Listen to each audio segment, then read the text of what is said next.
चित्रकूट में भगवान श्री राम के दर्शन और काशी में श्री शंकर जी से वर प्राप्ति। संवत 1607 की मौनी अमावस्या बुधवार को उनके सामने भगवान श्री राम पुनः प्रकट हुए। उन्होंने बाल रूप में तुलसीदास जी से कहा, बाबा हमें चंदन दो। हनुमान जी ने सोचा वे इस बार फिर धोखा न खा जाए, इसलिए उन्होंने तोते का रूप धारण करके यह दोहा कहा, चित्रकूट के घाट पर भई संतन की भीड़, तुलसीदास चंदन घिसे तिलक देत रघुवीर। तुलसीदास जी की उस अद्भुत छवि को निंगार कर शरीर की सुध भूल गए। भगवान ने अपने हाथ से चंदन लेकर अपने तथा तुलसीदास जी के मस्तक पर लगाया और अंतर ध्यान हो गए। संवत 1628 में ये हनुमान जी की आज्ञा से अयोध्या की ओर चल पड़े।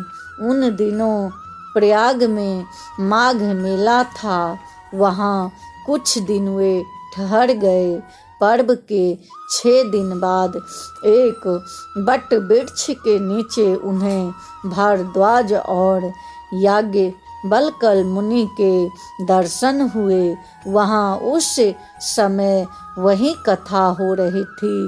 उन्होंने शुकर क्षेत्र में अपने गुरु से सुनी थी कि वहाँ से ये काशी चले आए और वहाँ प्रहलाद घाट पर एक ब्राह्मण का घर निवास किया।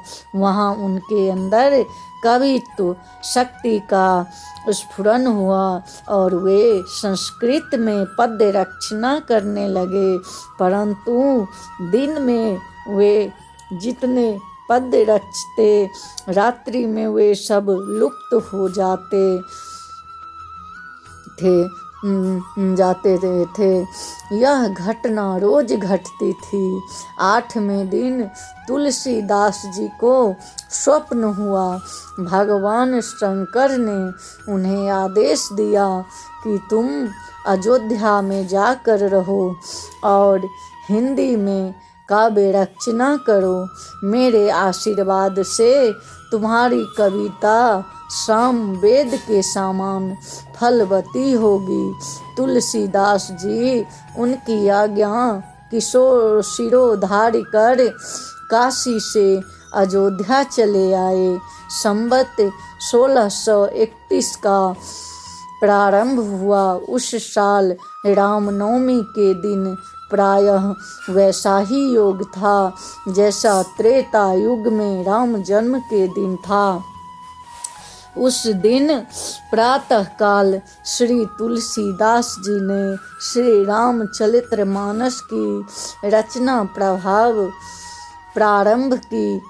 2 वर्ष 7 महीने 26 दिन में ग्रंथ की समाप्ति हुई। संवत 1633 के मार्गशीर्ष शुक्ल पक्ष में राम विवाह के दिन 7 कांड पूर्ण हो गए। इसके बाद भगवान की आज्ञा से तुलसीदास जी काशी चले आए। वहाँ उन्होंने भगवान विश्वनाथ और माता अन्नपूर्णा को श्री रामचरितमानस सुनाया। रात को पुस्तक श्री विश्वनाथ जी के मंदिर में रख दी गई। सवेरे उठ जब पट खोला गया तो उस पर लिखा हुआ पाया गया, सत्यम शिवम सुंदरम, और नीचे भगवान शंकर सही थी। उस समय उपस्थित लोगों ने सत्यं शिवं सुंदरम की आवाज़ भी कानों से सुनी।